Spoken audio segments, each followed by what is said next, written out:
అన్నిటికంటే భయంకరమైన ఇన్సిడెంట్.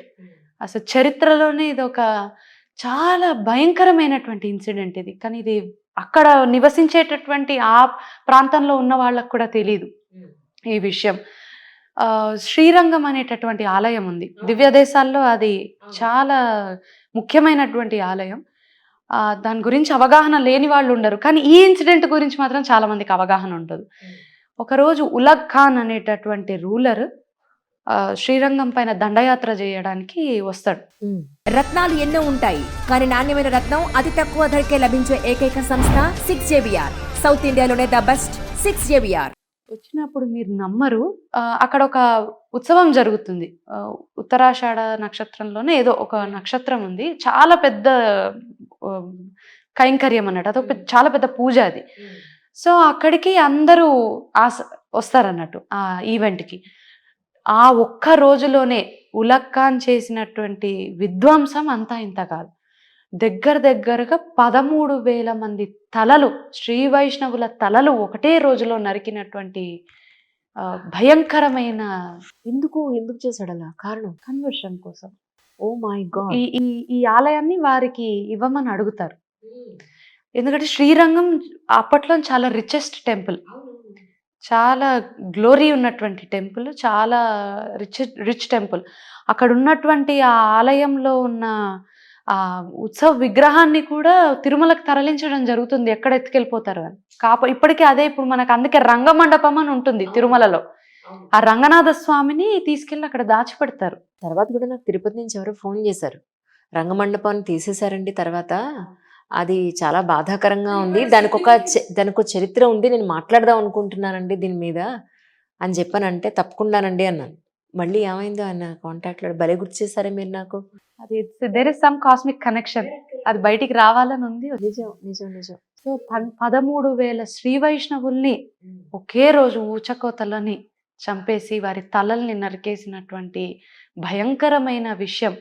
ఇక్కడ వాళ్ళు చంపడం ఒక ఎత్తు, ఓకే, అలా 13,000 మంది త్యాగం చేశారు వారి ప్రాణాల్ని. 13,000 మంది అంగీకరించలేదు. అది కదా గొప్పతనం. ఎస్ అందులో ఏ ఒక్కళ్ళు ఆ చెంచాగిరికి ఓకే అని అనుకున్నా, డబ్బుకి కకుర్తి పడ్డా, లేదా అప్పటి రోజుల్లో బంగారానికో ఒక నాన్నకో కకుర్తి పడ్డా కూడా ఏముంది, అలా ఎవరు చేయలేదే. ఒకరు కాదు, ఇద్దరు కాదు, 100 కాదు, 13,000 మంది శ్రీ వైష్ణవులు. అసలు అది ఊహించుకోలేం మనం అసలు. అంటే ఒకసారి ఇమాజిన్ చేసుకోండి, అట్లా అంత రక్తసిక్తమైనటువంటి ఒక ప్రాంతాన్ని, పరమాత్మ సన్నిధిని ఒకసారి ఊహించుకోండి. అటువంటి గొప్ప వీరులు, అటువంటి త్యాగధనులు ఇచ్చినటువంటి చరిత్ర మనది, అటువంటి జీవితము మనది. మనం ప్రతి క్షణం వారికి రుణపడి ఉండాలి. అసలు ఎలా రుణపడి ఉంటాం మనకు తెలియకపోతే? అసలు అనకూడదు, కానీ ఇప్పుడు అసలు ఆ పౌరుషం ఇది మనుషుల్లో. ఎగ్జాక్ట్లీ. ఇప్పుడు పిల్లల్ని తిడుతున్నా కూడా ఇలా ఉండకండిరా బాబు అని తిడుతున్నా కూడా అసలు వాళ్ళకి ఆ పౌరుషమే తెలియట్లా. అయ్యో ఒక మాట అనిపించుకున్నాం, ఇది మళ్ళీ ఇంకొకసారి అనిపించుకోకూడదు అనే పౌరుషమే కనిపించట్లేదు అసలు. ఎంత బాధాకరం. ఒక విధంగా మీరు కూడా ఆలోచించండి. కరెక్ట్, మీరు డెఫినెట్గా దేశభక్తి అన్నది లేదు. అది పెంపొందించేటటువంటి విధానంలోని ప్రభుత్వం కానివ్వండి, ప్రజలు కానివ్వండి, లేదా తల్లిదండ్రులు కానివ్వండి ఆలోచించట్లేదు. ఒక జిజియాబాయి అని ఆ రోజు అనుకొని ఉండకపోతే, అంత చిన్న వయసులోని ఒక ఛత్రపతి శివాజీ మహారాజు ఉండేవాడా, ఒక సంభాజీ మహారాజు ఉండేవాడా? అవును, తల్లి కదా ప్రథమ గురువు, కుటుంబమే ప్రథమ గురువు ఒక బిడ్డకి. సో తల్లిదండ్రుల్లో అటువంటి ధోరణి అన్నది ప్రారంభం కావాలి. వారు తెలుసుకొని వారు పిల్లలకి తెలియజేయాలి. ఒకప్పుడు వసుదైవ కుటుంబకం ఉండేది, తాతనో అమ్మమ్మనో నానమ్మలో నేర్పించేవారు. ఇప్పుడు ఎవరు అసలు పిల్లలతో స్పెండ్ చేసేవారు లేరు. నిజంగా ఆ రోజులు రావాలి. వస్తే కుటుంబం అనేది వస్తేనే వీటన్నింటికి కూడా ఒక పెద్ద ఫుల్ స్టాప్, అంతే. అక్కడి నుంచి మొదలవ్వాలి అట్లీస్ట్.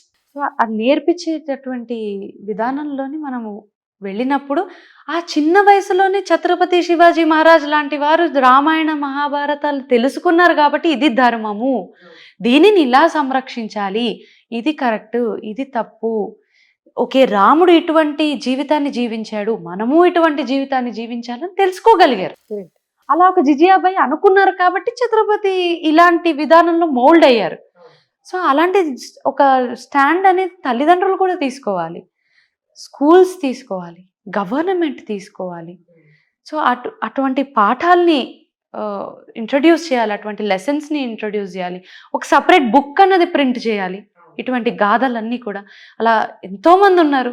ఒక ఝాన్సీ లక్ష్మీబాయి, వీరపాండ్య కట్టబ్రహ్మన్ గురించి మనం మాట్లాడుకున్నాము.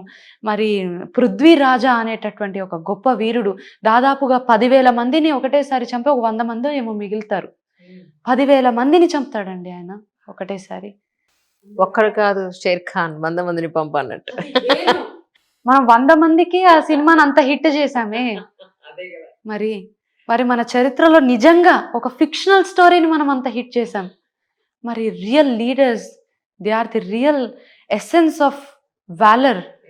మరి they are the real personification and representatives of India, this Bharata Bhumi. మరి వాళ్ళని ఎందుకు మనం ఇగ్నోర్ చేస్తున్నాం? Absolutely correct. ఇండిపెండెన్స్ వచ్చి దాదాపుగా 80 సంవత్సరాల పైన అయిపోయింది, 8 దశాబ్దాలు అయింది. ఇంకా ఇటువంటి వీరుల గురించి వెలుగులోకి రాని వీరగాథలు ఎన్నో ఎన్నో ఉన్నాయి. అవును. మరి దాంట్లో లోపం ఏంటి అన్నది ఆలోచిస్తే ప్రభుత్వం, ప్రజలు, తల్లిదండ్రులు, ఈవెన్ యువత కూడా ఏదో సినిమా వస్తే ఆ సినిమాని చూసి బాగుంది అని ఒక రీల్ పెట్టేసి ఆ సినిమాని ప్రమోట్ చేయడంతోనే ఆగిపోకూడదు. ఒకసారి చరిత్ర పుటల్లోకి వెళ్ళి ఎంతమంది ఇలా భూస్థాపితమయ్యారు, ఎంతమంది ఇలా కనుమరుగయ్యారు, అవును. వారు చేసినటువంటి కాంట్రిబ్యూషన్ ఏంటి, వారు మనకి ఇచ్చినటువంటి దిశానిర్దేశాలు ఏంటి, వారు మనకు చూపించినటువంటి ధర్మపథం ఏంటి అని తెలుసుకొని వాటి గురించి చాలా చేస్తున్నారు, డెఫినెట్గా చేస్తున్నారు. కానీ ఇంకా చేయాలి, ఇంకా ఉధృతంగా చేయాలి. చేసినప్పుడే ప్రతి మనిషిలో దేశభక్తి అనేది ఒకటి రావడం జరుగుతుంది.